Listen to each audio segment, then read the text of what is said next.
Good evening and welcome to today's meeting of Uniting for Peace. All the distinguished speakers and delegates from UK and around the world for, for our autumn conference of World of Violence, Militarism and Warmongering on the rise. So how can we all live peacefully? I would like the audience and the speakers to concentrate on the following. Dear friends, at present there are more wars raging around the globe than ever.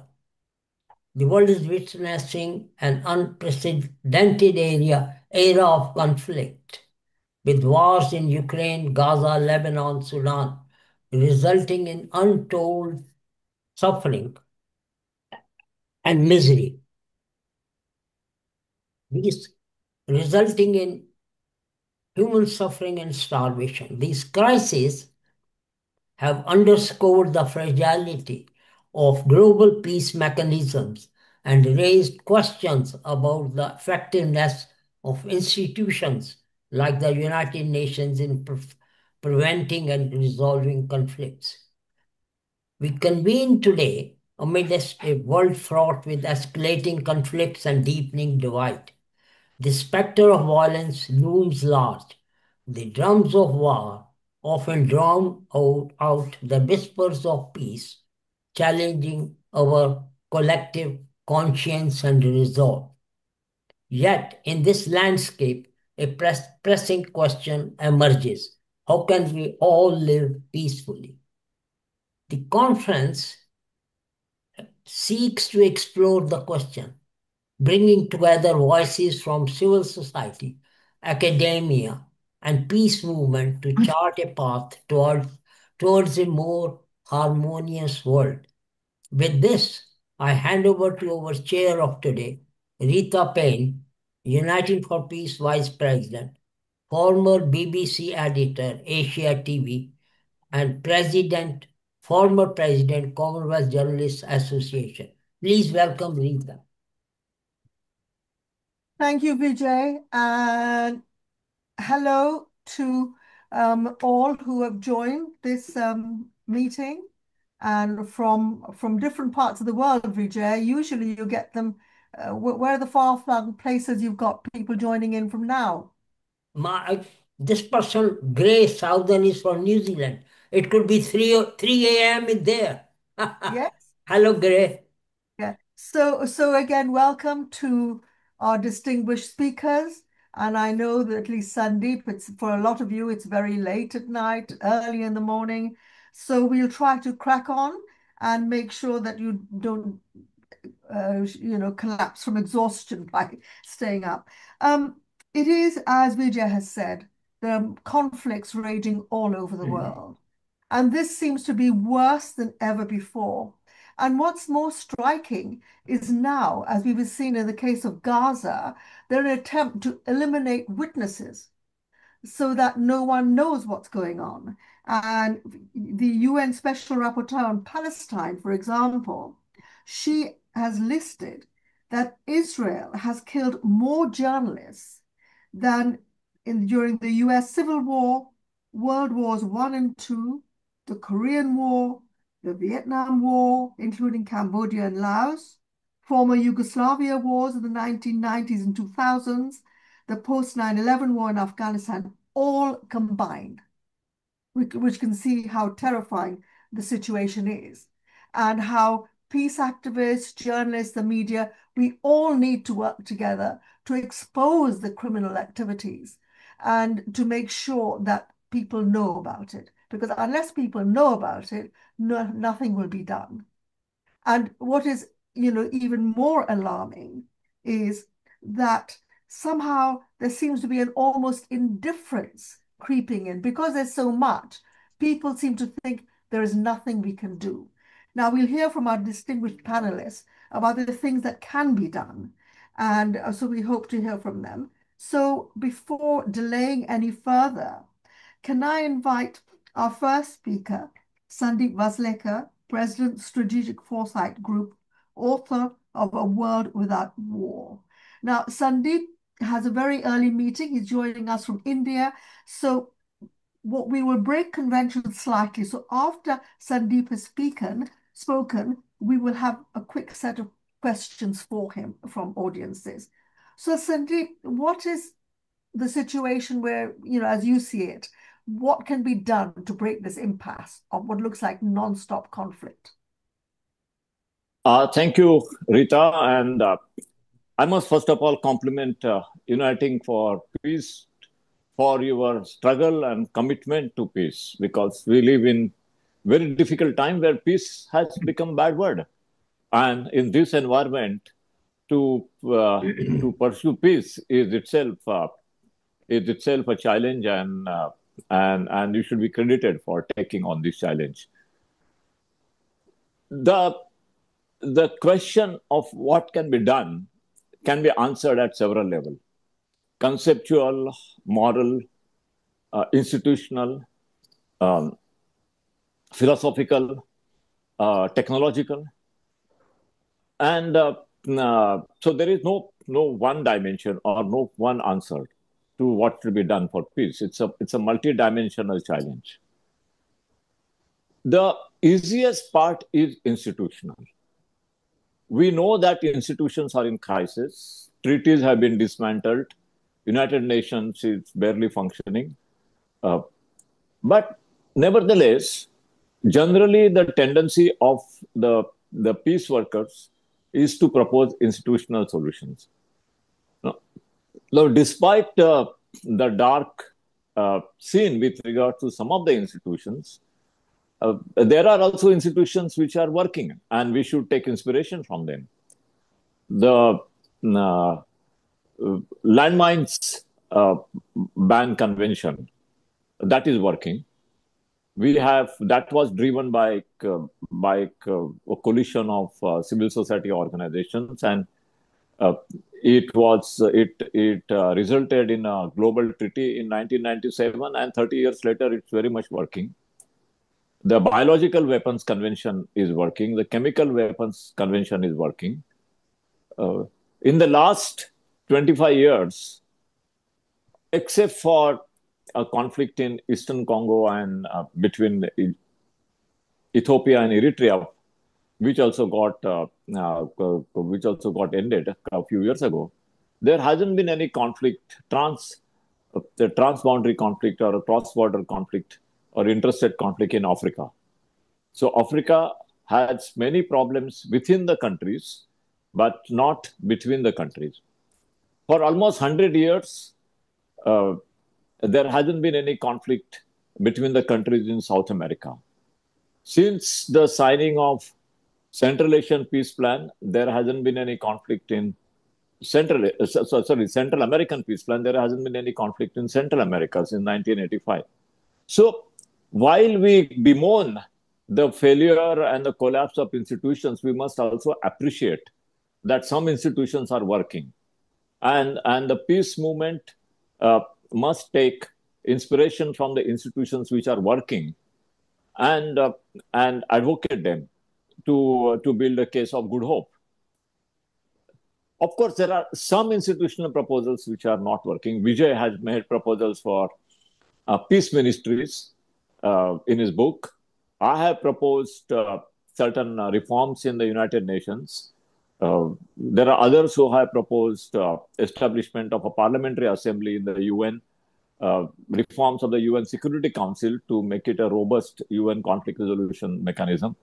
And some of these ideas are not working. But it doesn't mean that there are other ideas we should reject them. Maybe these ideas will take time. Vijay's proposal of peace ministry. Some countries have already accepted this proposal and they are implementing it. But the big powers obviously have not. Same thing about my ideas about UN reform. Some countries are in favor, but majority of the countries are not. So institutional proposals have had a mixed response. Some are working, some are not working. But we must also take hope from the ones which are working. Second, we have technological challenges, and we have to seek how we can find solutions to the technological challenges. So some technologies are going out of hand. We have the artificial intelligence, so to which really is difficult for peace movement to find any kind of solutions.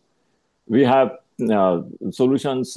We have AI models which are becoming smarter than humans. We have AI models which are enabling uh, even the most common people to produce or synthesize biological weapons and chemical weapons. And unless there is a strong awareness around the world, we might face a situation where the AI models might add to the chaos that has been created by humans and by the states so far. So we have an additional dimension, and there is another need for a peace movement. So the peace movement about proper use of technology, especially the high technology and artificial intelligence. Then we have the biggest challenge is the moral challenge. And this is where peace movement and peace activists and students and even those who don't call themselves peace activists but who are generally concerned about the betterment of humanity, they have to work. We all have to work, and it is really for moral regeneration, for moral revolution. Unless we uplift our morality, unless we question our concept of good and bad, unless we question our concept of right and wrong, we will not be able to find a solution. And this is not easy because while doing this, we will counter a narrative war. Those who are in favor of wars and militarism, they are uh, they are mostly using nationalism. They are using history to justify militarism. So we have to be careful that we are not manipulated by the vested interests, those who control the media, those who control the narrative. And so, how do you have a counter narrative? A narrative of reconciliation, a narrative of peaceful coexistence. But we have to be very conscious that we have to present that counter narrative.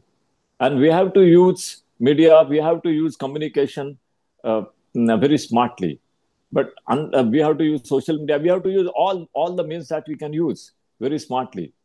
But unless we recognize the use of narrative to launch, to propagate militarism, to propagate wars, we will not be able to counter this. Uh, and you can give lots and lots of examples. I was addressing students of international relations in a university in Canada a few months ago. And they were all master students who had been studying IR for a year or two. And I asked them what they consider were some of the most significant events of of the last century. And everybody talked about the First War, everybody talked about the Second War, everybody talked about the regional wars. But they didn't know, for example, that in 1928, all the major powers had signed a no war pact. So war was officially eliminated by the Kellogg-Briand Pact of 1928, which was signed in Paris. They didn't know that few years later, the League of Nations had proposed a total ban on use of bombs by Air Force. So, uh, so, so they are really they were not aware. They were not aware that in 1960 or 61 there was a resolution passed by UN General Assembly, Resolution 1722, uh, uh, laying down the principles of general and complete disarmament, and this resolution was accepted unanimously. So, so they were simply not aware of all the efforts that were made for peace, but they were aware of every tactic used in the war. So our studies of international relations, our media, it's all teaching the students how to wage a war and how to win a war. But it is not teaching them how peace is built and how efforts for peace have been made and how some of them have succeeded and some of them have failed.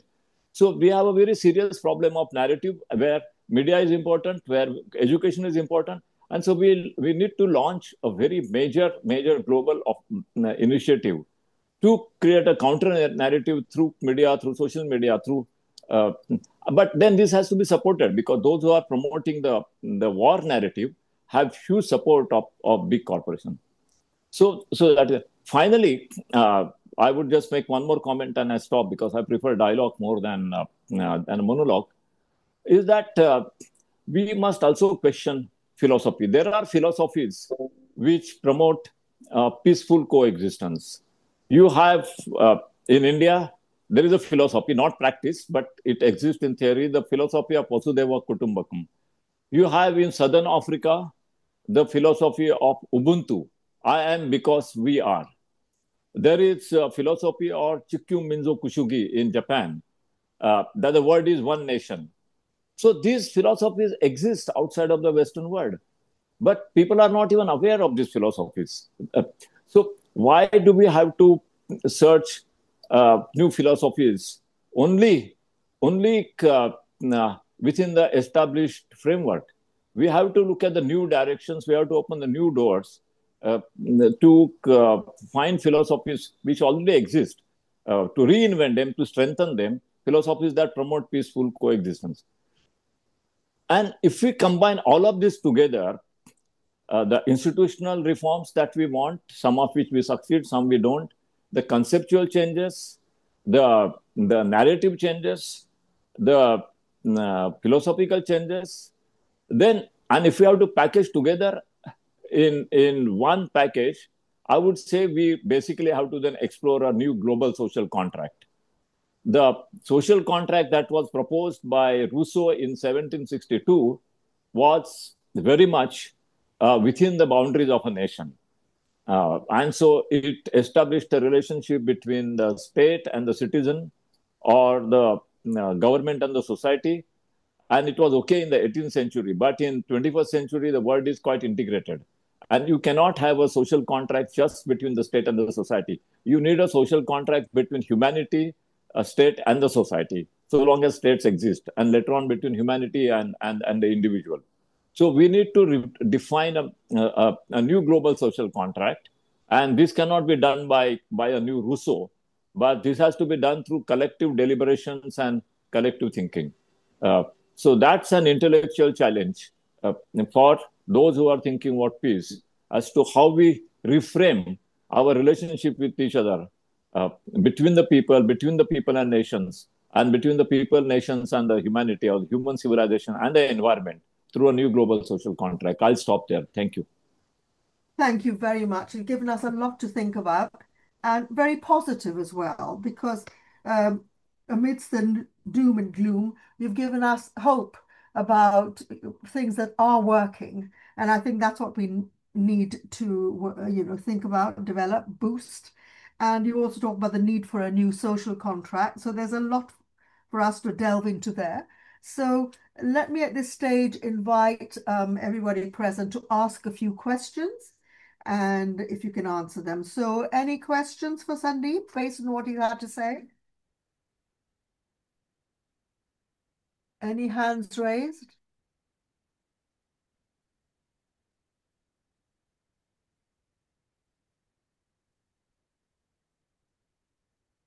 Oh, yes. Okay. Richard Lawson.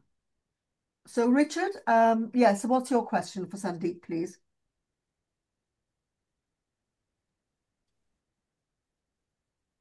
Yeah. Richard, you need to unmute. Yeah, thank you. Thank you very much, Sundeep, for that. It gives us a new view on our world, that there is a way, and this is very important, that there is a way, a different way than what we have.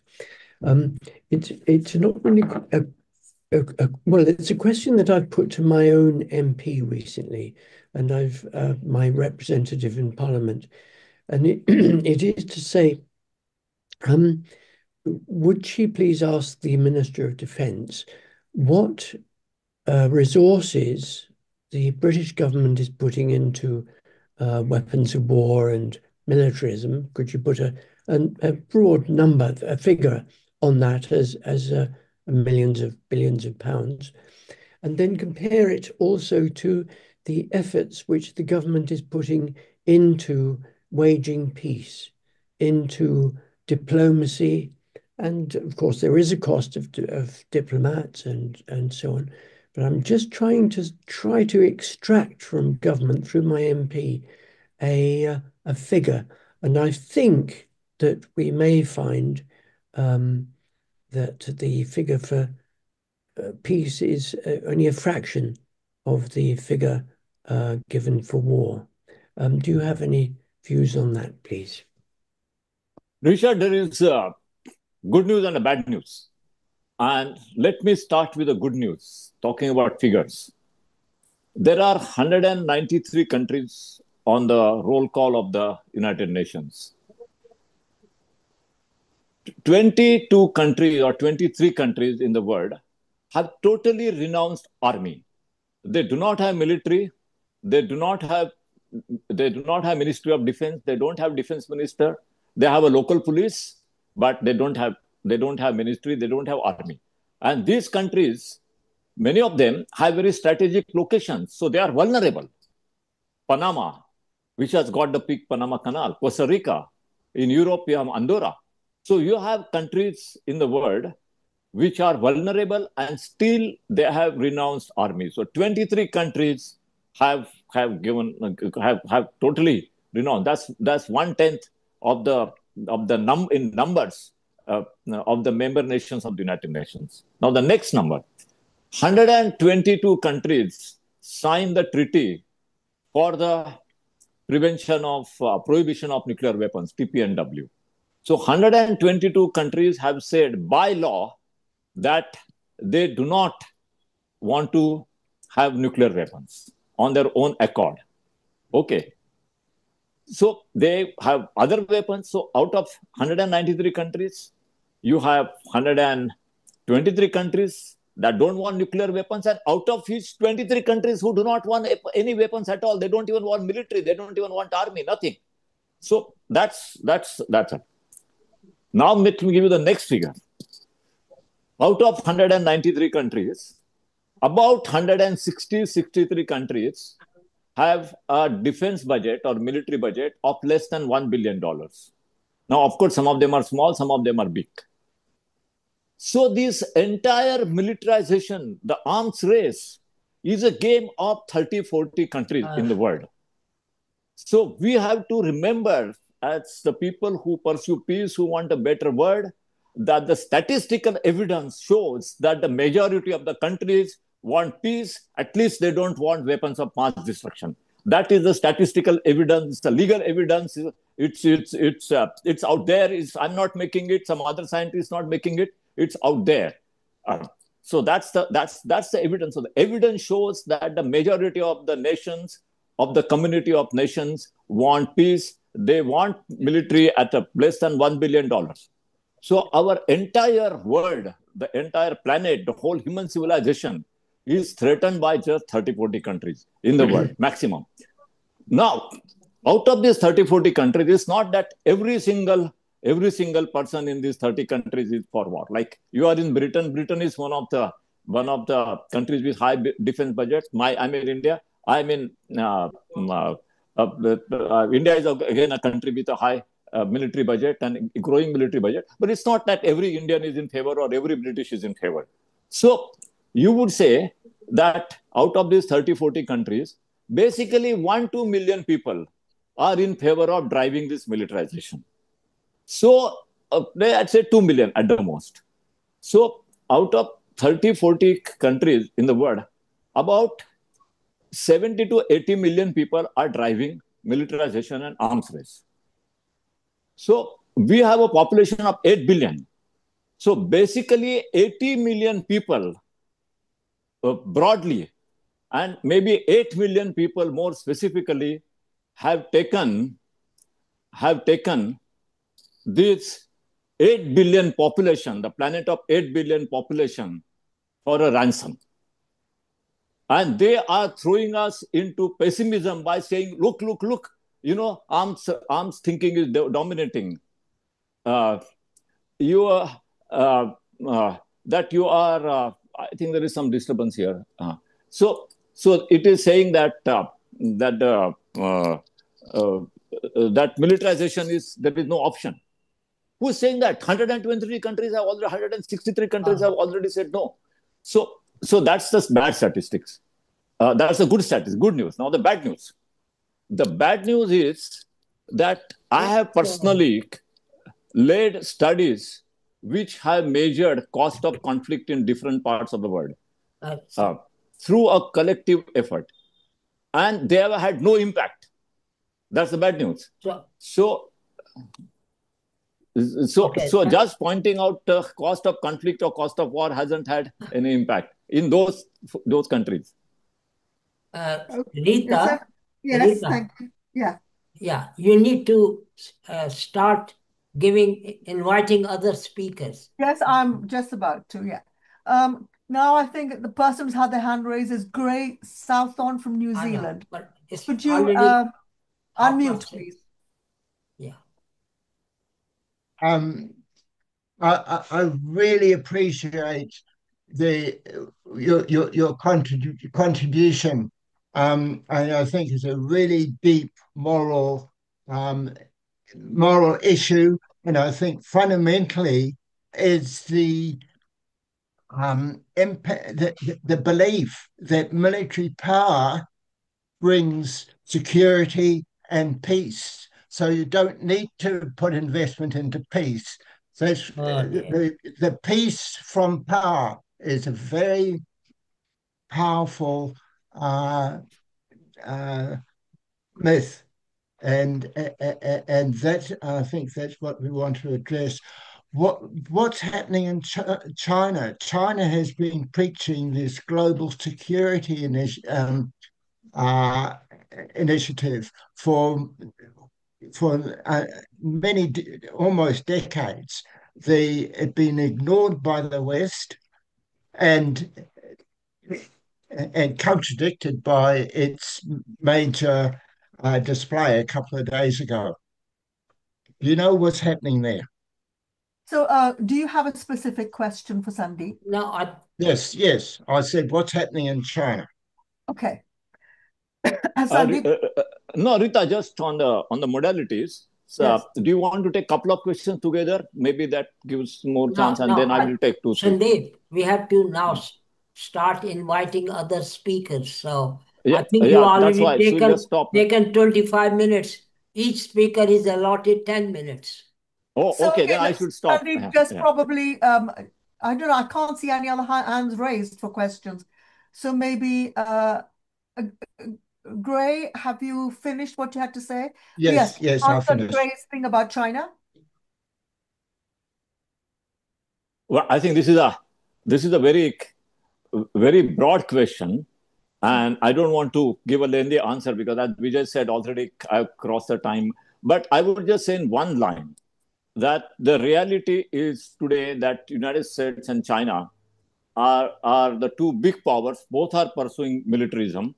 In practice, I'm not talking about their doctrines, and I'm not talking about the independent opinions that exist in this country. And what we need, and that's where I conclude, is a strong neutrality movement, a movement of neutral states who can talk with Chinese and Americans, remove their mistrust, and bring about some kind of a solution. We need a strong neutrality movement. I'll stop there. Thank you very much. Well, this is a very, very upbeat start to this discussion. So thanks very much. Yes, that's been a good way to get ready for our next guest. So Sundeep, thank you very much and good luck with your meetings overnight and tomorrow. And I hope you have a bit of sleep. Thank you, Rita. I will stay for 5 minutes to listen to the other speaker, and then I'll disappear at some stage. Yeah. So I would now like to invite David Adams, former UNESCO Director, International Year for the Culture of Peace, Coordinator, the Culture of Peace News Network. Rita, you have forgotten me. Where are you? Oh, sorry, I have. How could I have done that? So Vijay, let's do you very quickly, and then we'll go on to David Adams. Okay, Vijay. Okay, dear friends, good evening and welcome to this United for Peace conference. The year 2025 has been marked by unprecedented levels of violence. According to Uppsala Conflict Data Program, last year experienced more conflict than any other year since the end of the Second World War, with 61 state-based full-blown wars. As a result, according to Stockholm International Peace Research Institute, world military spending has risen by 9.4% to 2,718 billion, nearly 3 trillion, the highest ever. The top 5 spenders being US, China, Russia, Germany, and India. The arms industry and trade are at the center of world economy and structure of power. The global economy is rigged by the North by buying resources and selling the finished products back to the southern countries. I've explained this scenario in detail in my book, The Economics of Killing, How West Fuels War and Poverty in the Developing World, by Pluto Press. The reality is that a handful of giant corporations, countries, and militaries are responsible for the majority of wars and catastrophic risks the world faces today. And one of the biggest culprits is NATO, the North Atlantic Treaty Organization, world's largest and most dangerous war and killing machine, which have caused 35 million deaths since its creation in 1949. And now US and NATO's push for 5% increase for all its members of military spending shows the height of transatlantic madness, as more military arsenal leads to more militarism, to more wars, etc. Dear friends, so who benefits from war? Bankers, elite families, weapon manufacturers who have control of mineral resources such as oil, gas, gold, diamond, etc. These families and corporations operate beyond the rule of law and beyond constraints of any kind. So with all these injustices around us, what is the best way to challenge, overturn, and counterbalance a war-centered, military spending, obsessed, neoconservative system of US and Western world? The solutions are by empowering civil society organizations to act as agents of change. Their grassroots connections and deep understanding of local context make them invaluable in conflict resolution and peace-building efforts. Women and youth are often the most affected by conflicts, yet they are also powerful catalysts for change, as is evident from Sudan. Dear friends, problems we face in the peace movement are glaringly obvious. The trap of politics is to make citizens believe there are no alternatives to armaments, militarism, and warfare. So let me give you some strategies which can help bring peace in the world. For example, engage with policymakers, members of parliament, congressmen and women. Write to newspapers or give an interview in a TV or radio program. Publish op-eds. Hold a meeting like today to spread the word of peace. join a non-violent civil resistant protest, become a peace activist, expose wars and arms trade profiteers, shame companies and politicians who benefit from arms trade and killing people, empower citizens' power as people power works. According to the data collected by political scientist Erika Chanworth from 1900 and 2006, nonviolent campaigns worldwide were twice likely to succeed than violent insurgencies, and trend that has increased over the last 50 years. Consider what made Gandhi and King extraordinary. Through nonviolence, finding new ways, they did not protest, they transformed their societies. There were a clear before and after effect from their work through mass non-violent action. Gandhi made British control of India politically untenable by launching protests, boycotts, and demonstrations.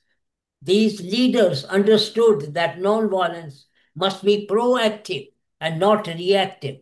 Martin Luther King led the civil rights movement and for racial segregation and injustice. He organized peaceful marches, boycotts, and like the Montgomery bus boycott, and he helped change Civil Rights Act of 64 and Voting Rights Acts of 1965. Dear friends, there are positive things happening in the world, as Sundeep was saying. We are more and more living in a multipolar world. With the emergence of BRICS, the decline of US dollar and domination and the China's Road and Belt Initiative are a counterweight to hegemony of US, Europe, and their militaristic agenda.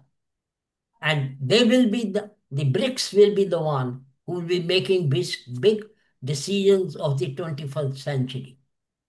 Dear friends, achieving peace is kind of endless passing of torch, an unfinished march that started long time ago, that each generation joins and continue in its own way, keeping the hope and light alive. Let thousands of ideas bloom for a better world. We create change action by action, step by step. Anyone with conscience cannot be a mere spectator. Taking action and keeping eyes fixed on the goal is urgent. Just remember, in history, bad people get exposed. Evil empires do eventually fall.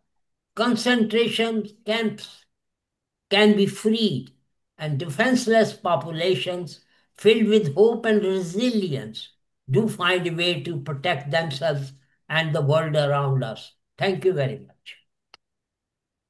Thank you very much, Vijay. It's quite interesting before we move on that I told you earlier that I attended a tribunal organized by Jeremy Corbyn, the former Labour leader, and the whole point of that was that civilians everywhere, whether it's in the UK or in Cyprus, all want peace. It's the governments who've been pushing militarism. And we need to work out how to break this, how to get the governments and the civil populations to connect. So the governments listen to the civilian populations who want peace rather than those who want to make a profit. But we can come back to that in discussions. In the meantime, am I right that if we go to David Adams now? David is the former UNESCO Director, International Year for the Culture of Peace, coordinator, the Culture of Peace News Network.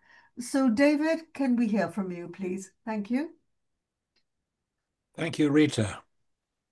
And thank you, Vijay. I'm honored by your invitation to be on this program with activists from other anti-war organizations. In my few minutes, I would like to address one of the kinds of actions that we can take to promote peace. That is peace manifestos. There is the 4D Charter, Disarmament, Demilitarization, Development, and Democracy, for which Vijay was one of the founders. There is the Normandy Peace Manifesto, of which Sundeep was one of the organizers. And there is the Peace Pledge of World Beyond War, of which Phil Gittins is the education director. And while it is not a manifesto, the guides developed by Taylor O'Connor at Everyday Peace Building need to be mentioned. The 10 Steps of Strategic Peace Building and 10 Ways to Build Peace More Effectively. I, too, have been involved in the development of manifestos. The Seville Statement on Violence of 1986 is a scientific statement that concludes that the same species that invented war is capable of inventing peace. The Seville Manifesto was translated and published in 30 languages and was adopted by UNESCO and by major scientific organizations, including the American Psychological, Anthropological, and Sociological associations. It has had a great effect in educational systems and continues to be used. In the year 2000, the Manifesto 2000 for the United Nations International Year for the Culture of Peace was signed by 75 million people that promised to promote a culture of peace in their daily lives. The manifesto was patterned after the Declaration and Program of Action that was adopted by the UN General Assembly and gives us an official document we can use. Despite all of this, the culture of war continues to grow, and it becomes more urgent than ever that we work for a transition to a culture of peace. At the present time, I am now working with a team to promote a new manifesto, the Peace Manifesto 2025. This manifesto is very simple. It says the following: I'm sick and tired of the culture of war, so I give my support to the culture of peace, and I will keep spreading the word on social media until we win. Period. I will put the website for the manifesto on the chat when I finish speaking. We hope that the Peace Manifesto 2025 will be diffused on a global scale on the social media. We hope to profit from the fact that half of the people in the world are now connected in social media. Of course, signatures on manifestos are not enough. And to be effective, the manifestos must inspire people to take action for peace. Indeed, all of the manifestos I've mentioned urge people to take action for peace. In the case of the Peace Manifesto, we are seeking partners to support its use by educators and by anti-war movements.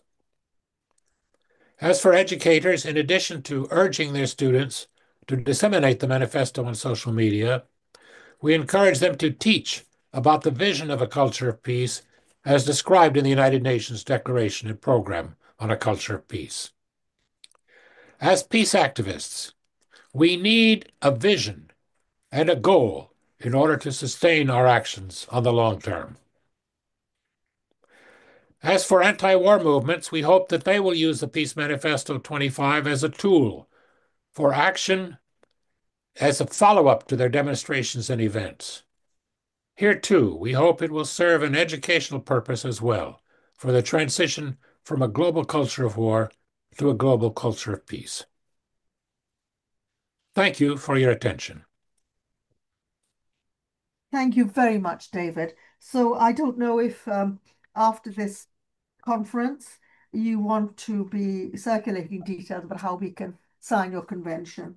So this peace manifesto sounds most hopeful, and it also makes it much more robust so that we're not passive. We're going to be actively working towards peace. So thank you very much indeed. I will now invite, if that's okay, Taylor O'Connor, founder, Everyday Peace Building Innovation Specialist and Practitioner. So Taylor O'Connor, please do join us. Can I see Taylor O'Connor? Hey, I'm here. Nice Oh, to see hi, Taylor. Welcome. Nice to see you. nice to be here. Thanks for the invite, Vijay, and I'm pleased to be on with all these amazing speakers. Some of whom I know and some of who I know of, at least, or maybe have spoken to. Um, well, I guess I'm going to talk a little bit about kind of the main thing that I've been working on for many years, maybe more than 10 years, trying to map because it's been my interest, just my personal interest across many jobs I've done over the years related to peace building and peace education.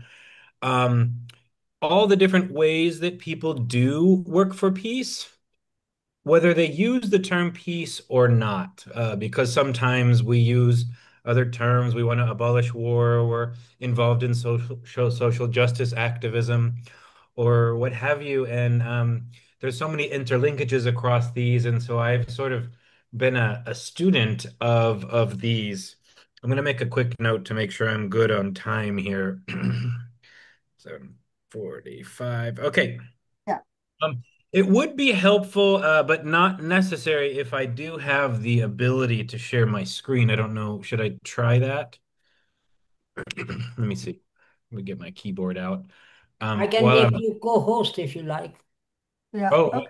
yeah, all right. I'm sending a request now. So, and then a couple other things that are related. It's just super interesting to hear what all the other speakers were talking about too, because, I feel like we share this where, we're passionate about something. We were very involved and active in something like the movement for a culture of peace, or Vijay Mehta wrote his book about, um, the peace infrastructures. And so we have developed our expertise in this area and mobilized around this area, but at the same time, you see these, you know, um, uh, trying to find ways to react properly to what's going on in the world today. So, okay, let me try this You now. are, you are a co-host now. All right, thank you. There it is. Okay, so Vijay might remember this, and maybe some of you have seen this before. A few of you have seen this before. Um, I think this is it's going to be in its final version. As I've been researching for over 10 years, all the different ways people build peace, organizations for peace, formal or informal. I found that, we fall into these different categories, and I've tried to kind of organize it in different ways because even within, I'm pretty much where I think it needs to be because I've been working on this for a long time. I got 16 here in 4 categories.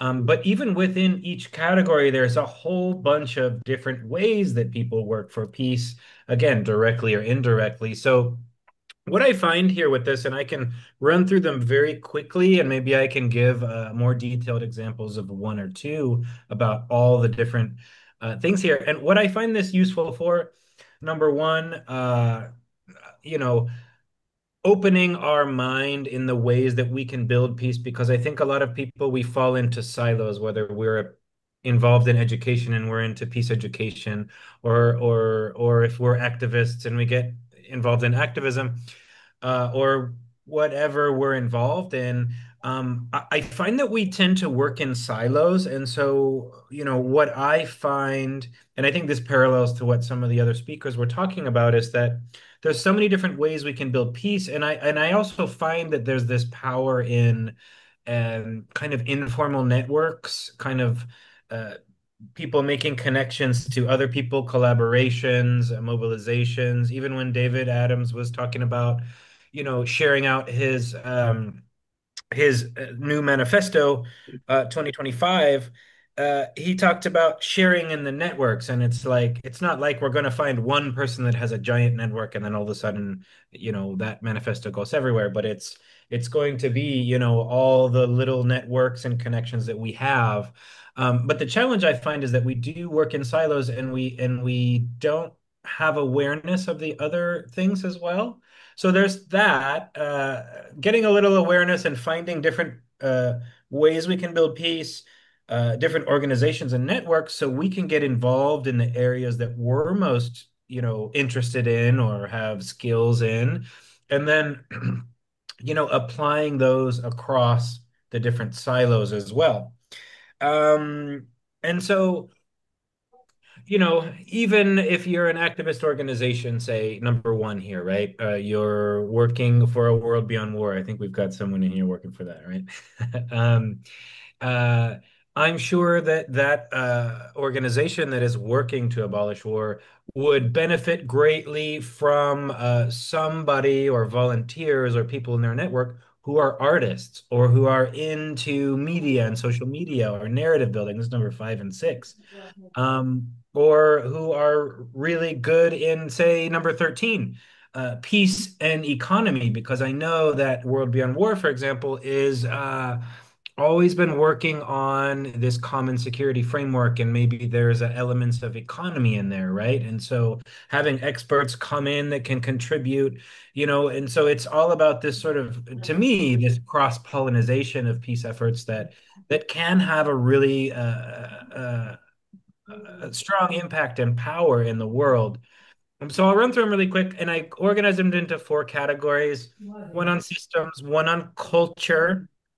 Now, relationships is another, and then specialized and cross-cutting themes is how I've got it organized.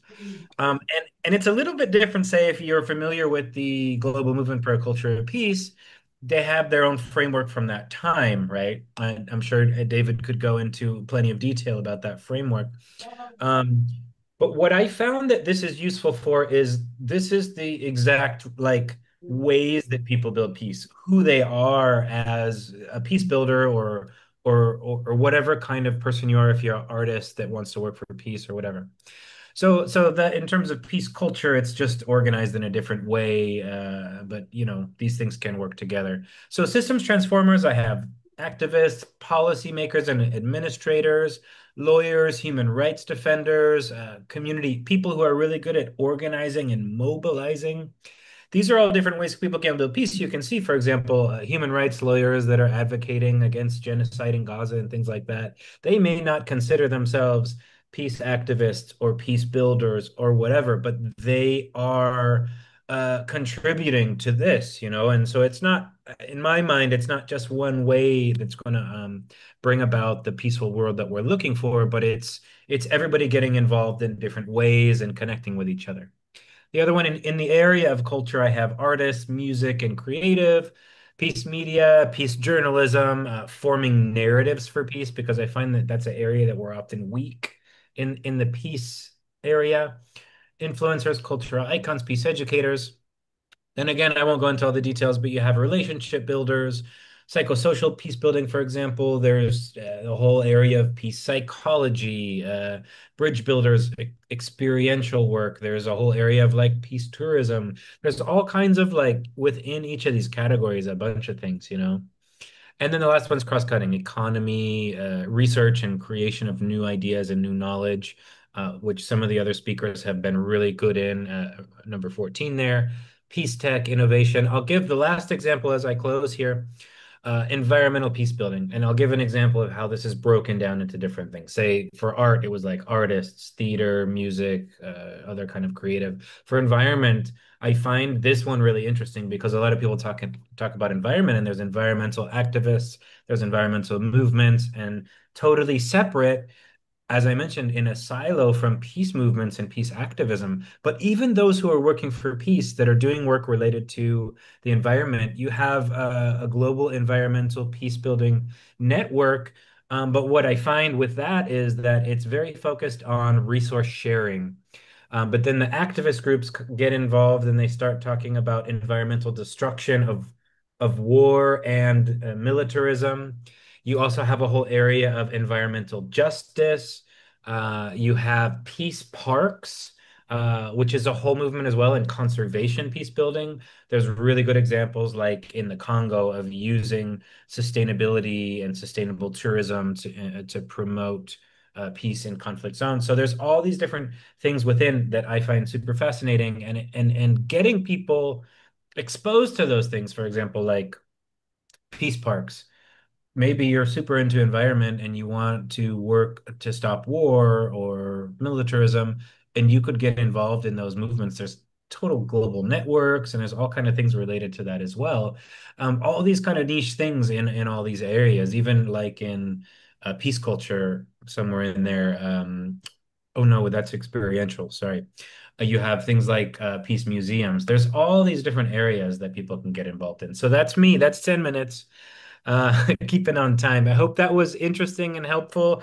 And I find the listening to the other speakers just helps me think as well about, how we can apply what we've been working on to address, what's going on in the world today, which is not good. Thank you, and I'll hand back over. Thank you very much, Taylor, for packing in so much into your allocated time. That's really impressive. And there is a lot. I'm just going through it all. So hopefully at the Q&As and things, people want you to say a bit more. Yeah, So I thank get to you the very end, yeah. much indeed. Yeah. So now I'd like to invite, if it's okay, I think it's going to be our last speaker. Is that right, Vijay? Phil Gittens, who's Education Director, World Beyond War, Global Peace Index Ambassador, Institute for Economics and Peace. So a couple of speakers have already spoken, mentioned the importance of education and educating people in promoting peace and the campaign for peace. So you seem to be the appropriate person at this stage to tell us more about your input. Thank you very much. Thank you so much, and it's wonderful. Thank you for the invitation. It's wonderful to be here. Lovely to see some new faces and some familiar faces, including David Adams and Taylor, and love the previous speakers. So yes, wish me luck in terms of building up those great comments. I think that's a good place to start in terms of thinking about education. And what I'd like to maybe do in the 10 minutes, and I'm keeping a track of the time here, is maybe share some of the things that we've learned over the years within World Beyond War, what's been helpful and what hasn't been so helpful. And for us all to think about maybe, well, why do we continue to have many wars? Now, some of the speakers have already spoke a lot about some of the reasons. What we tend to find within World Beyond War, in addition to what's being shared, is that there's two main reasons why we continue to have war. Okay. But really, at the core of this, and if there's one takeaway that I want to share with everybody today, it's for us to think about not the wars of the day, but to think of war as a system. The best way that we're ever going to get closer to abolishing war, the institution of war, the war machine, the war system, is to not focus on the wars of the day. For example, Israel, Palestine, Ukraine, Russia, etc. Of course, they need attention, but the bigger task, and if we're really interested in ending war, we need to focus on war as a system. So what do we mean by war as a system? We mean the perpetual planning, preparing, justifying, normalizing, lying, etc., to bring about wars around the world. And that takes a system. That takes planning and preparation. It's not something that happens spontaneously. So this is what we mean by a war system. Now, within this war system, we lay it out in our book, A Global Security System, an Alternative to War.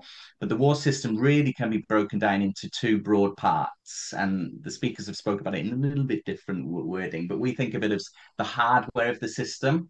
The hardware is very much the structures, okay? So the material things, such as the military bases, such as the weapons, such as the military alliances, such as NATO, which is very eloquently spoke about.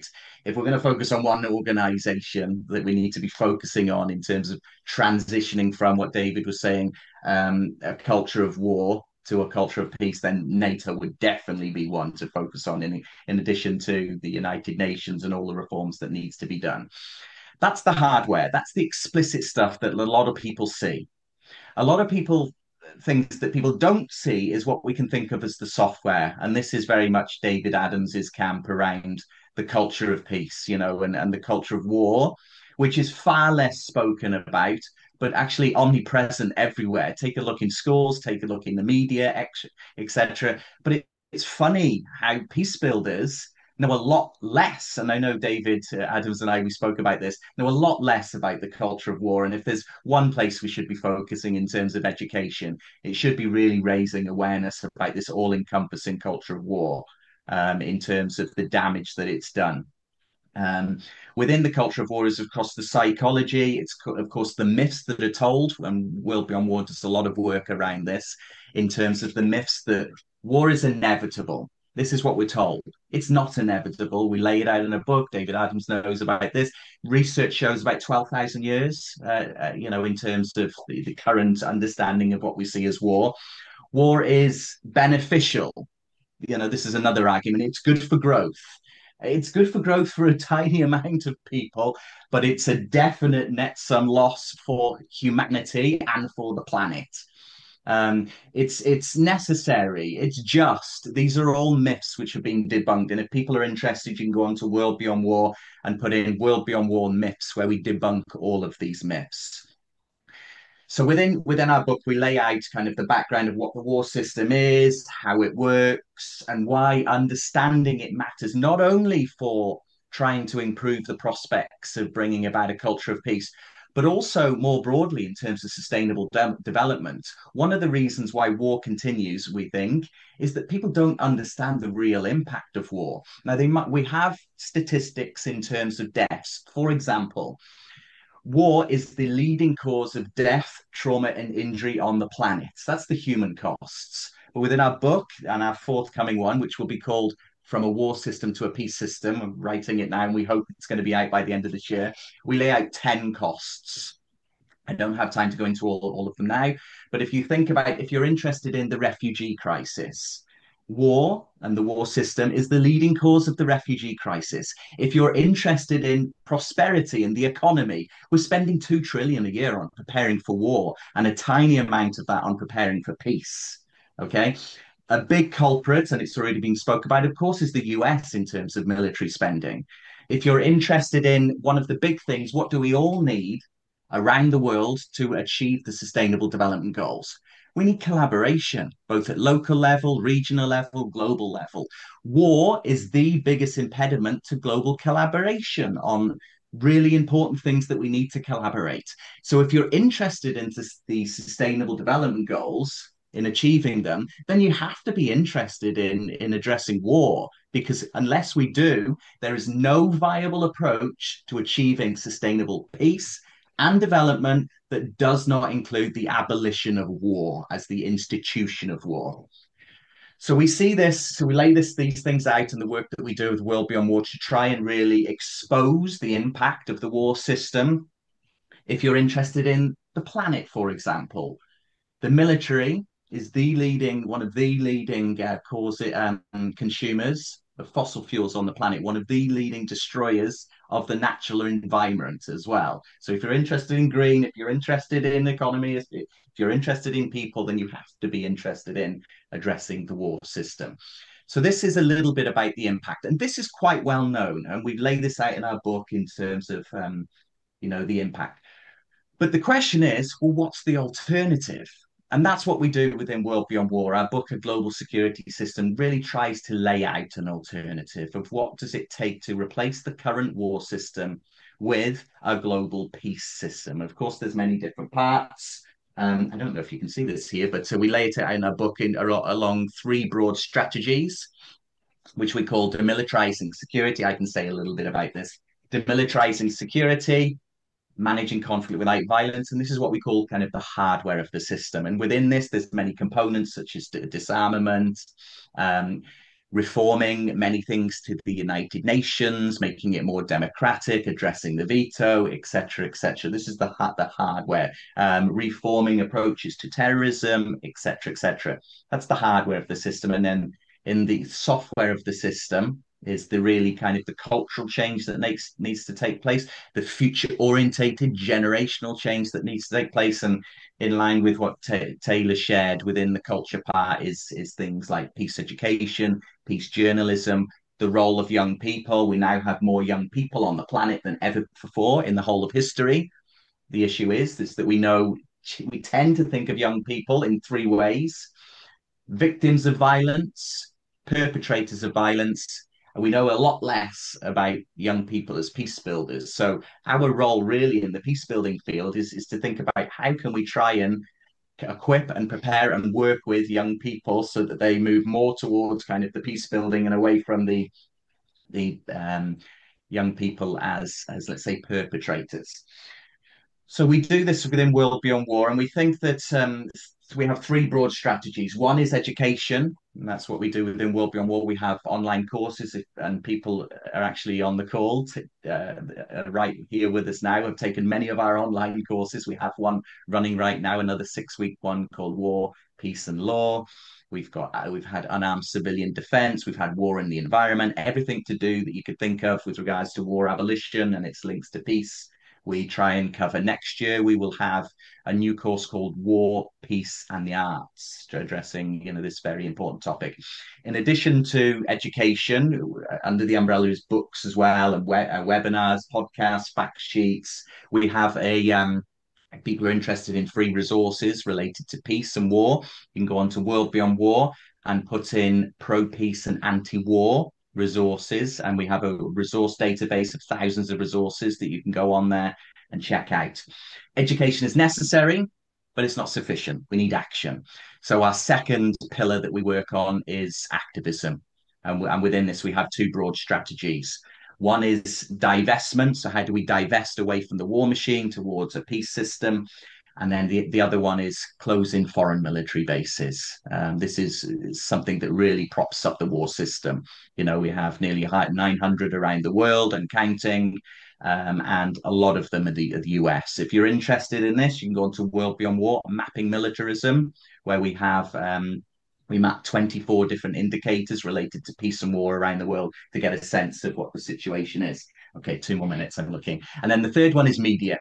If there's one place that we should focus on is the role of the media. Now, David and Taylor touched on this as well. We need to tell a different story. We need to tell a story about, as Vijay spoke about, the power of non-violence. Not just because it's morally correct, which it is, which is what Gandhi said, but because it's more effective. Because it's more effective, but it costs less money, it's less costly, and it's also quicker as well. So non-violence works. One final thing, what we've found within the peace building field, or I can speak myself, I think it's useful to think about if we are interested in building sustainable peace. And maybe this links to your idea, Taylor, around I love your typology, and I know you and I have spoke about this, that we want to cite it in the next version of the book because we'll have something on the role of the peace builder. I think we need to think of ourselves as not, if we're thinking about sustainable peace and really addressing the culture of war, we need to think of ourselves as both pro-peace and anti-war. Now, there is nearly everybody in the peace building field is 100% for peace, but not everybody is anti-war. And I know that might sound controversial, but I've been on many calls before who have said, I'm 100% for peace, but this war and this violence that has happened, that's justified. We argue that in order really to be in the broadest sense, we need to adopt a pro-peace and anti-war attitude, being both for something, for positive peace, and against killing, violence, war, and militarism. So we're both pro-peace and anti-war stance. So I think I will leave it there. There's my 10 minutes. Thank you. I must say, I'm so impressed by all your timekeeping. Every single speaker has been so good at this, and so that means we have lots of time for questions and answers. So I think I will open up the discussion now. Who would like to start? Am I missing any hand? Let me just see. Vijay, can you see anyone? Ravi, can you see anyone? Yes, I think we've got Tom Baker. Okay, Tom Baker, welcome. Yeah, thank you. This is for David Adams in this peace builder typology is quite good. One of the things I'm wondering about it, though, is the Institute of Economics and Peace has it was put together to measure peacefulness around the world. And they have two types of measures. There's the Positive Peace Index, which is around 8 pillars of positive peace, which they identify as the attitude, institution, and structures that create and sustain peaceful societies. So I'm wondering, where in this typology is there a place for the peace practitioner, the one that is going out and doing projects like projects around health in vaccinations, about fresh water and sanitation, about economic development. These are all things that help to build the foundation for a culture for peace. So where does the practitioner actually going out and doing things that help hold up those pillars of positive peace? So which speaker would like to address this? Where is the Well, I think space? David maybe because he's It's Taylor's typologist. All right, typology, isn't it? there we go. Yeah. Yeah. Taylor's. Yeah. So Or Dave, Taylor. I'm sorry. It's Taylor. Yeah. or Taylor. Okay. Yeah, thanks for the question, Tom. Yeah, so I mean I can put it up here if it's helpful again, but yeah, like what I did to create it was, I studied everything that I see that like people and organizations actually do. So like in the area of health, right? Um, that's in number 11 in psychosocial peace builders and healers, or no, sorry, I'm looking for helpers. 12 there, humanitarians and helpers, because what I found was Okay. that there's people that go to places where there's war and conflict, and they help in different ways, and sometimes it's psychosocial support, sometimes it's health support and things like that as well. And there's ways to do that that is just like purely humanitarian, but there's also ways that you can integrate like addressing some kind of issues that are related to the conflict situations as well. And so one thing that I do want to do with this, Tom, and if others are interested, you know, I think Phil knows that this has been in development for a long time, and so what I'm trying to actually evolve it towards is more detailed descriptions on every single one of these. So you could go to the website. I mean, the World Beyond War website is very impressive. They have so many resources and stuff like that. But what I would want to do is map all these out, and I've mapped more than half of them out, probably 70% of these 16. I have mapped out in more details. I have blog posts about organizations and resources and networks and how to, etc. But what I'm trying to do bit by bit, I'm trying to pull people in from my network as well to help, is map out this. And so you can get those resources if you do work, say, in health or in psychosocial well-being, something like that related, to get those resources to see how, like, what options are available to you, organizations, resources, and how you could kind of get involved or use those in what you're already doing. And so that's kind of what it's headed towards. I hope that answers your question, Tom. Yeah, I can see where number 12 fits in, but to me, it's more than just relationship building, which happens when you go out and you actually do projects that are humanitarian based and improve people's lives, standard of living, their level of education. These are all things that are foundational if we're going to have a peaceful society. And I think that might be a whole category in itself. Because I know as Rotarians, that's what a lot of what Rotarians do around their 7 focus areas is they're people of action that do projects and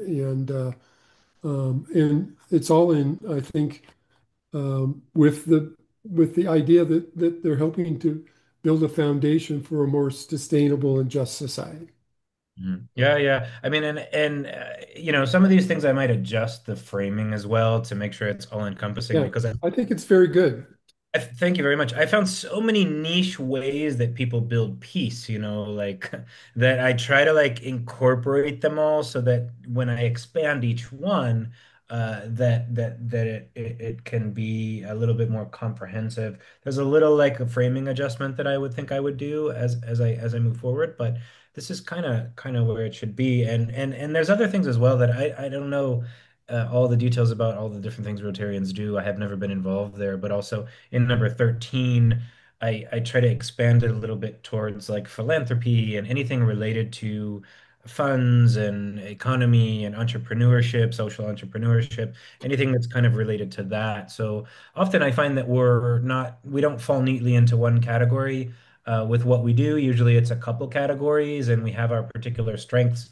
And when we put those together, that's when we really find a really strong impact that we have if we're really utilizing our strengths, be it, say, tech, art, and bridge building. You put those together, and that's where Yeah. someone can really link in. So thanks. Well, thanks very much. Then anybody else with a question? We have, I think, Rebecca Shoot next, Rita. Yes, thank you. Rebecca, welcome. Thank you so much. I really appreciate it, Robbie. Thank you. Okay, Rebecca. Thank you, and I apologize if there's some background noise where I am. Don't worry. I have polluted, unfortunately, the chat function. So some of my comments and questions relate to some links and resources that I've put there already. But I think I have maybe three responses. One, to be respectful and hopefully constructive criticism. Second, to be a multi-part question, and the third to be a multi-part invitation. So just to begin with the respectful criticism, at the outset of this gathering, and thank you so much for convening it, our first speaker intimated that there has not been a war or conflict in Latin America since 1995. As somebody who is on the Victims' Rights Working Group of the Coalition for the ICC, I think that would be highly offensive to the victims and survivors who hail from that region, where we currently have before the International Criminal Court two situations involving Colombia, one involving Venezuela, and most international esteemed institutes that measure peace and conflict also consider Mexico to be a NIAC, a non-international armed conflict. Even if we're going to leave NIACs aside, two recent events, I think, would rise to the level, arguably, of international armed conflict. One of them being the Mexican case against Ecuador in the International Court of Justice for raiding its embassy. And secondly, just a week or so ago, the bombing by the United States of the Venezuelan so-called drug boat. So I think we should look to the record in that respect. My set of questions revolves around some so-called milestones or apertures or points of inflection within the UN system. One of these has been the Summit of the Future process, which culminated in a Pact for the Future in September of last year. We're coming up on the one-year anniversary, and there will be events to look towards the implementation of that pact. And chapter 2 on the pact is completely about peace and security. Women, peace and security agenda got in through some very vociferous civil society advocacy as well as supportive member states. The youth, peace and security agenda was left out, as was the responsibility to protect. At the same time, we now have this UN 80 moment, and the UN 80 agenda, both looking to the efficacy and efficiency of the United Nations system. And 2 days ago, there was the report on the review of the peace-building architecture at the UN. And what we've seen there, and my question to all, these are to all the panelists really, is how much these are opportunities, true opportunities, and how much we as a society or other actors, other sectors can rise to take advantage of them. But there, just 2 days ago, we saw, and the pun is very much intended, what I would consider to be the weaponization or politicization of peace-building language, when the US representative took the floor to say the UN should do what it was created to do, which is concentrate on peace and peace only, as a means to sideline or alienate or diminish other aspects of the UN's agenda. And of course, this is quite ironic coming from this administration at this time. And here I'm also reminded that these two, the UN80 and the Pact for the Future, Summit of the Future processes, build on Secretary General Guterres's previous New Agenda for Peace program with 12 commitments, the first being the elimination of nuclear weapons. And here on September 26th, coming up in just a couple of weeks, we have the International Day for the Total Elimination of Nuclear Weapons. And there is an appeal that civil society can sign. I put the link in the chat, I'll put it in again. And there will also be actions in New York if anybody's interested, in social media actions worldwide. And then the next day on September 27th in The Hague, there will be launched a Hague Appeal for Future Generations, Hague Appeal for Peace for Future Generations, excuse me, that folks can also join with events in person in Den Haag. And I'd also commend to individuals, particularly in the United States, the ongoing work. I don't know if anyone from Peace Action or its state local affiliates is on the call, but there's been phenomenal work done around trying to block the ongoing arms trades. While success has eluded us so far, there's a real need for ongoing advocacy. And then in terms of the typology that was presented, Taylor, I would love for you to perhaps, if you have not already, socialize this amidst the Alliance for Peacebuilding Coalition. They are one of the larger, and again, I don't think I see anybody from the coalition on the line. But among other things, they are involved with the Civil Society report on implementation of the Eloisa Literacy Prevention Act. And I think that they might have some thoughts, especially on the role of peacekeepers, i.e.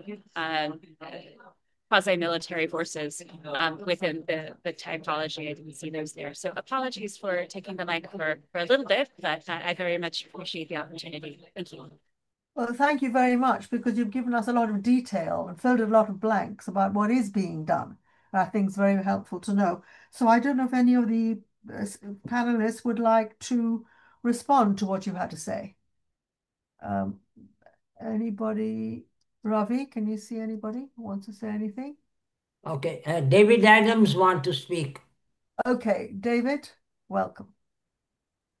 Thank you. With regard to Rebecca asked the question about what we think of what the UN is doing. And the UN has had high-level meetings for the culture of peace for almost 2 decades now. But in the last 2 years, they have now stopped allowing the civil society to take part. And I see this as really a step backwards of the UN system. And I don't know what role Guterres has played in this, but it's not good. Yes, this is something I would also like to ask other speakers, maybe even Vijay, because Guterres has made a lot of statements in Gaza, etc., but there doesn't seem to be much of a reaction. What do you make of that?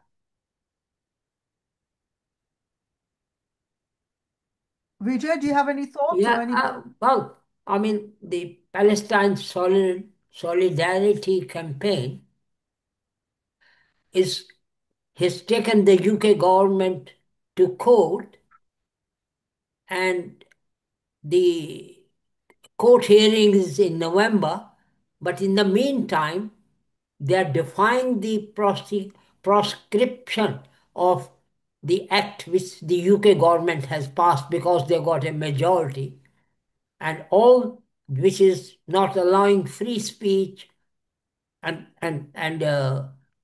trying to wait all human rights and everything. So the peace activists are every time coming on the streets and showing their defiance for this. And on one of the protests, 450 people were arrested because the police has got have to arrest them because of the law. And then in 2 minutes, they were being bailed out, and so they were joining the protest again. So this is like a farcical law which should be abolished. And we know for a fact that the Palestinians deserve a state of their own. And they are being trying to be thrown out of Gaza and out of Israel, which is, and the most important thing, the whole world is silent about it. The international community is not doing, not much, I would say nothing.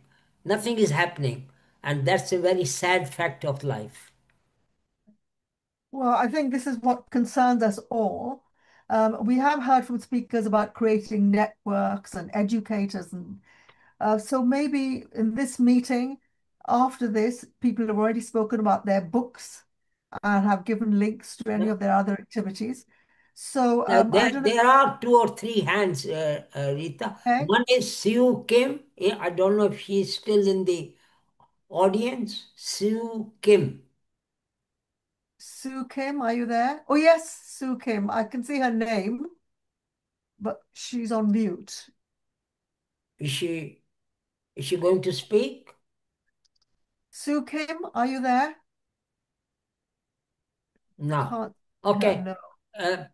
Norbert and Grace Southern want to speak. Norbert and Okay, Grace. Norbert first. Thank you.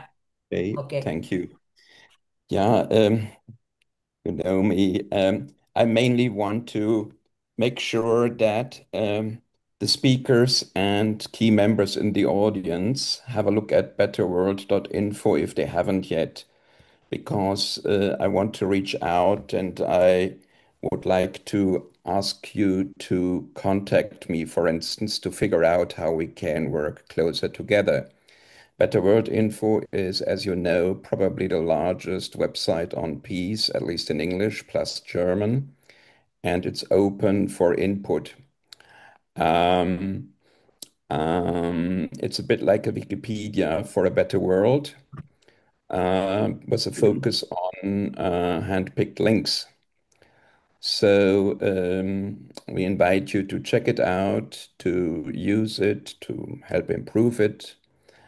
And I put my contact details in the chat, so just take note. And the speakers don't have to answer now how they figure out they can introduce or include it in their work, but it would be nice to contact us in the days to come, and we take it from there. Well, that's excellent. And then Vijay, you mentioned somebody else who wanted to speak? Yeah. Well, Sue, Grace Southern. Okay. Who is Yes. Thank you very much. I'm really encouraged by most of what we do, much of what has been said today. A lot of broad thinking. Lots of things I could say, but I think we need to be need to ensure that we've got a way of presenting ourselves that meets the needs of the broader population. And now I say that with caution because it's very difficult to generalize in the population. But I think it's very clear that one of the problems that situations that has been happened over the last few years is a domination of fear, and how fear is being exploited to promote war, and I'm not sure that we've been able to respond to that. The prevalence of fear that has been developed by NATO, particularly around Europe, associated with the war from Ukraine, and that we need to get narratives, as we've been discussing, that open up. I've been impressed by how little attention has been paid over decades of our successes has been discussed, and the need to make this the peace message exciting and challenging, and I think the terminology itself is a problem. The terminology of peace, we use it, we're used to it, but it's not a term which I think uh, engages excitement among most of the population. And also look for the people, all sorts of ways in which we can seek support, particularly through the corporates. We tend to demonize the corporates, we demonize politicians, but there's um, a lot of business that suffers along with everybody else in wars, and the peace, for the ability to cooperate between nations, is really important for a lot of business. And so this is aspects we need to work on as well. Thank you. Good, that's constructive. Ravi Kumar.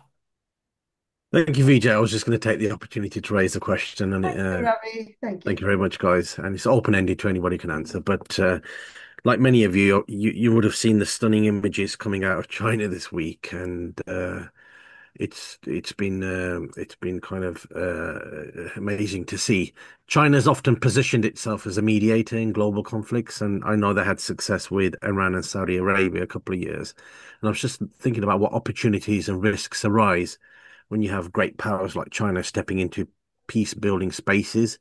Is this an opportunity for more peace across the world? And the second question I had was something I've noticed recently is that there's a lot of disinformation and propaganda that's being spread across the media. If you look at even here in the UK, every day we're hearing about illegal immigration and tensions in society, conflict between cultures.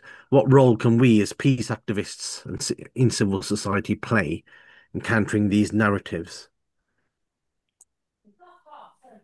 Okay, thank you. Yes, Can you invite Phil Gittings to answer this? Phil, where are you? Thank you, Phil.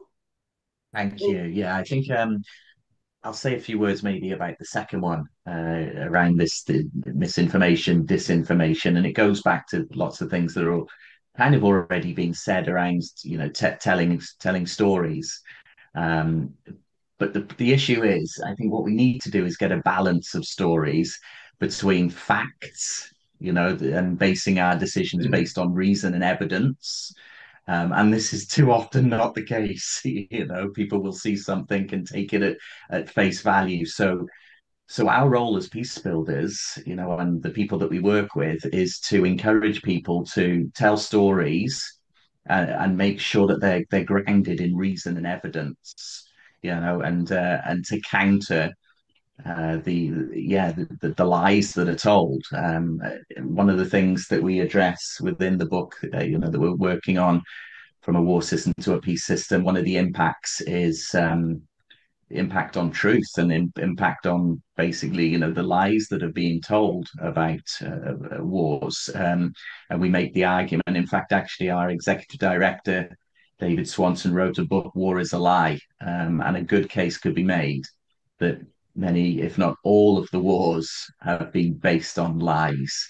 And the power of the media to manipulate the masses, and of course this comes back to psychology as well, to manipulate the masses around these stories that are told, and to mobilize people in the wrong ways, is even much more intensified now, in the sense that you've got this here, within 2 seconds, and people will look at it and think, oh my gosh, that really happened, let's get behind it.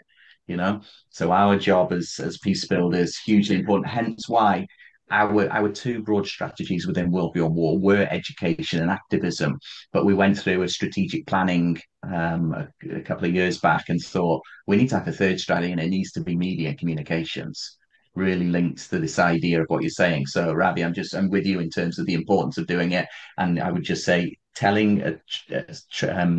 different stories, grounded in reason and evidence and showing the facts. But the issue is that people don't always respond to facts. You can say, for example, fact, 2 trillion or more is spent on preparing for war. Fact, less than 1% of that is spent on peace building. Fact, data. But that doesn't get people, right? So then you need to mix it with facts and kind of this empathic approach as well that catches people. Hopefully, it's about finding the right balance, facts with telling a good story. Well, Thank you. I think I think yes, a lot of that we can pick up and follow. Anybody else? I mean, one of the strangely enough, nobody's mentioned Trump in the White House and his impact on war, peace, and so on. So, what do we learn from that? What do we do with somebody who's taken so much control that he dismisses anybody who might challenge him, any group that might challenge him? That is probably an extreme example of somebody sort of crossing every single, red line convention. Any thoughts on that? If we started with that, then it'll help us with other countries and other states. Anybody? Or we move on to something. Taylor, would you like to have a go? Thanks, Vijay. Well, I mean, I would say that one thing that I think I find in common with myself and a lot of speakers and people that have also kind of joined in the conversation is that what I do and what many of the speakers and other people do is because I'll speak for myself. I found 15 years ago when I was getting into my work in peace building that traditional systems, traditional politics, traditional UN and multilateral institutions um, fail to prevent global violent conflict and excesses of militarism and all of these things. And so, the first speaker talked about how there's some things that work and some things don't, right? But like, I feel like there needs to be some, and it hasn't been my area of expertise, to be honest. What I do is a blog. I'm a dude with a blog. And then I have my work on the side, right? Um, but I've explored outside of those traditional systems and to respond to one of the things that Rebecca mentioned as well about peacekeepers and stuff. She had one part that was focused on my area. I tried to categorize that in the first of the four categories of systems. Those of us who work in systems to support systems or make change within systems. But I've really tried to expand very far beyond that, and the peacekeepers would fit somewhere in there. I do think I need to do some reframing, Rebecca, on that. As I mentioned with Tom's question as well, I'm thinking about how to reframe it because it captures so many ways to build peace. But to the other one, I think we could really reimagine these kind of global systems to do a better job of stopping the United States from shooting a boat off the coast of Venezuela, for example, or sending weapons to Israel that are used for this horrible genocide. Um, you've seen the international systems working to stop certain things like that, and in many ways be completely powerless. And so I don't necessarily have an answer, but I do think that a lot of us have been working to try to find those solutions. Um, I've been getting involved in some work more at the policy level recently in my professional work. So I'm interested in exploring different ways to transform what's not working and make it better, create new things. But it's hard, and there's not tons of money internationally for that. A lot of times, especially peace activist groups, um, are not working with the amount of money that goes to the war system. I found statistics of my own when I was doing a little research a couple of years ago. Because you have like Stockholm International Peace Research Institute, and you have a lot of different think tanks that document how much money. I think Phil would be good at numbers on this one.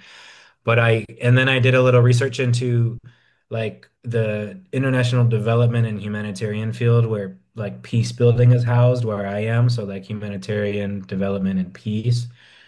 And it was almost a direct, this is like a year ago, like correlation that money globally spent on war is 5,000 times more than that is spent on peace. So even those of us who are very fortunate to have jobs in the area of peace building or peace activism, what we're up against is 5,000 times more funding than what we've got. So I don't know. I hope that's helpful. Fortunately, I don't have any direct answers, but I do think that we're all searching to find alternatives to this, and we're up against a lot.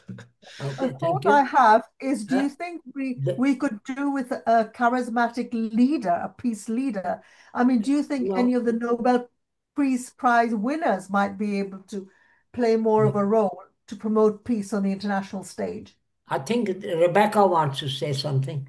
Okay, Rebecca?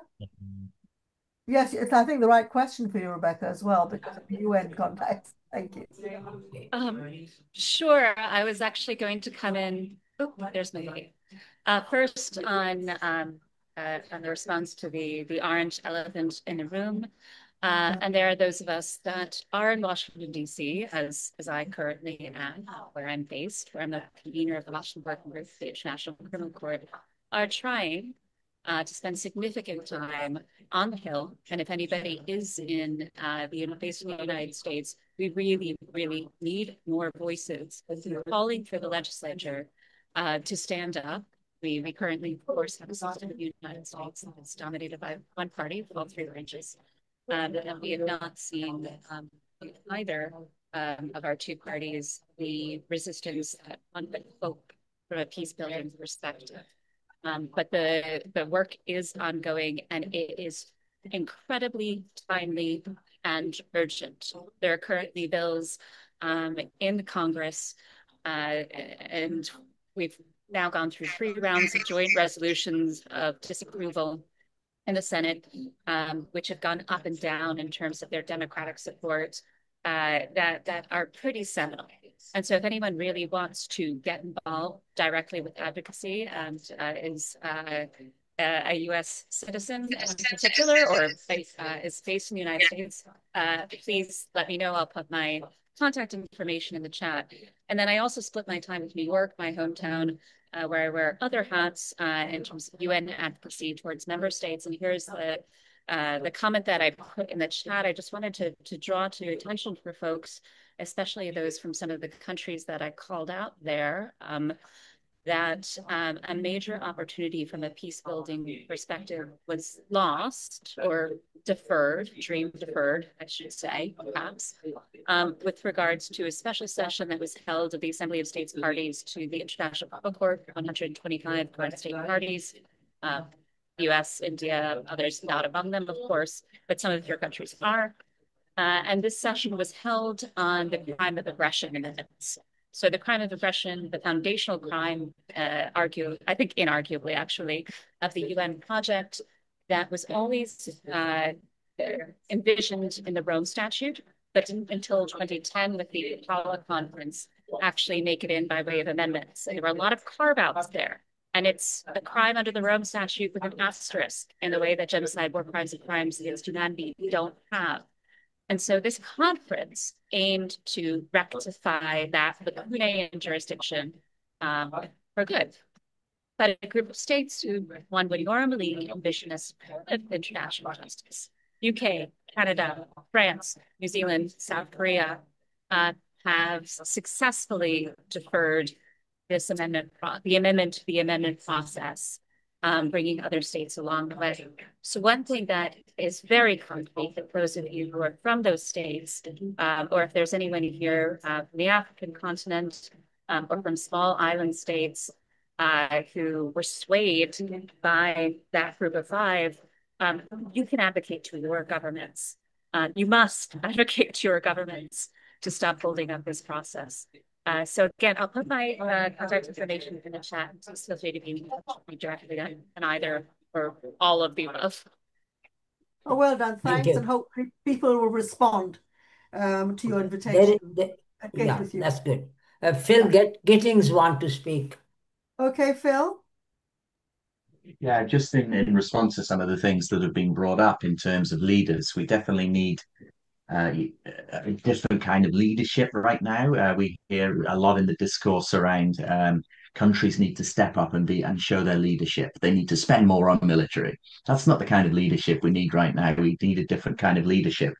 And if your question is around who are the leaders, they're few and far between, but one would definitely stand out, from our perspective, and we give him a War Abolisher of the Year award, Jeremy Corbyn, in terms of his work, anti-war and peace around the world, is one that definitely stands out, and is very active still.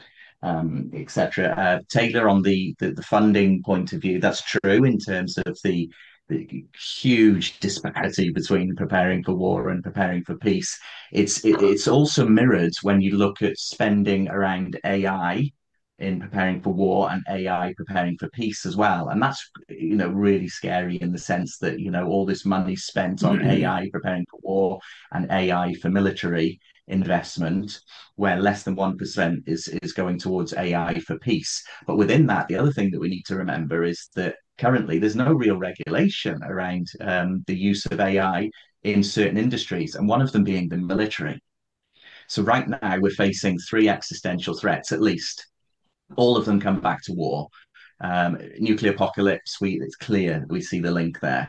Climate change, which people don't always see the link between climate change, but I shared earlier in terms of the biggest consumer of fossil fuels and biggest polluter on the planet, etc. AI use of technology.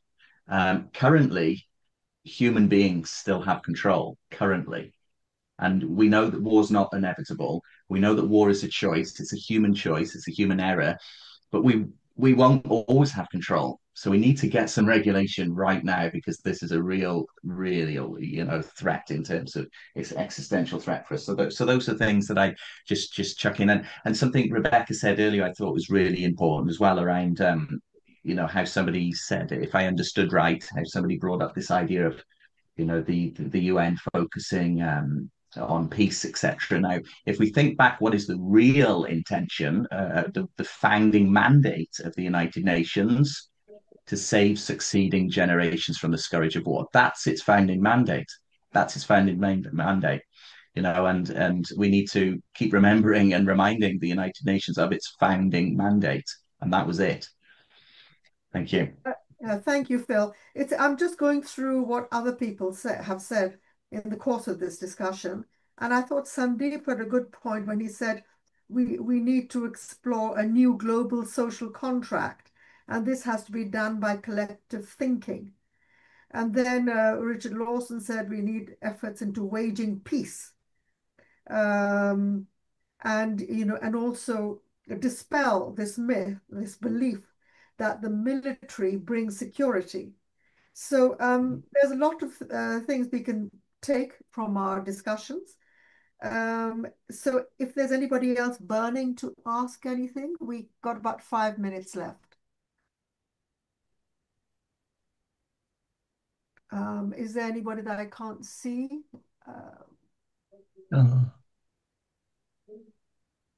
Okay, I think you've got Grace Southern who's raised his hand. Okay. Oh, yes. Yes. Just very quickly, I think one issue we need to focus on is security. How can we bring a sense of security to the people? I think that is what's afflicting the world at the moment. And the reason people maybe we're getting seeing more conflict is this threat to security. And I was thinking maybe we need to look at the reasons for conflict. And there are all sorts of reasons for conflicts, ethnic conflicts, economic conflicts, fight for resources. So if we identify the causes of each, maybe that would be a way ahead. What do others think? good. Shall I close the meeting, Rita? Yes, why don't you? Okay. Thanks to all the distinguished speakers. I think we only got two here left. But David Adams, Taylor O'Connor, Sundeep Waslekar, Phil Gittings, for your provoking and engaging presentations. We have learned a few things from your valuable insight about in the world of violence, militarism and warmongering, which is on the rise, and how can we live all peacefully. We'll be publishing the report in Uniting for Peace next newsletter, so I request all speakers to send their contribution. So thank you very much for all the speakers and the chair Rita for ably chairing the meetings. Thank you very much to the committee, volunteers of Uniting for Peace, and all the contributors who made the question answer session a vibrant one and also make the evening a success. A word to the audience. I appreciate your tireless efforts in promoting and building a culture of peace. May I request you to take a brief moment to reflect on the conference. If you have been inspired by what we are doing, then engage, spread the word, inform and inspire others of the good work we are doing, and better still, become a member of Uniting for Peace and support our campaigns. Let me say today that private citizens have more power to do public good than ever before because of the rise of internet campaigning and the NGOs as a global movement in the developed and developing world. Our strength is in building citizen power by which we can shape our destinies and the future of the world. And let me reflect on the power of one. One voice can make an impact. One brick helps to build a home. One candle lights the room. One smile conquers the gloom. One touch shows that you care. And one life can make a difference. The power of one leads towards unity. And all of us here and around the world have the power to change the world. Just to remind our audience what we need to do to take action for building a peaceful world. Engage with our policy workers, policy makers, United Nations officials, write to members of parliament, news and newspapers, or give an interview, hold a peace meeting like today, join a civil non-violent protest or march opposing wars and military spending, and expose wars and arms trade, profiteers, and let's bring the change. Thank you for all of you for joining this evening, activists, thinkers, and change makers. You have been a great audience. Thank you very much for being here today. We hope to see you soon again. And let me energize you with a couple of quotations, which I always do, and some of you have heard it before. Never doubt that a small group of thoughtful, committed citizens can change the world. Indeed, it is the only thing that ever has. Margaret Mead. And quotation for His Holiness the Dalai Lama. If you think you are too small to change the world, try sleeping with a mosquito. Thank you very much, and we hope to see you soon. Thank you very much. Goodbye to all. Goodbye. All right. Okay. Thanks. Bye-bye. Bye-bye.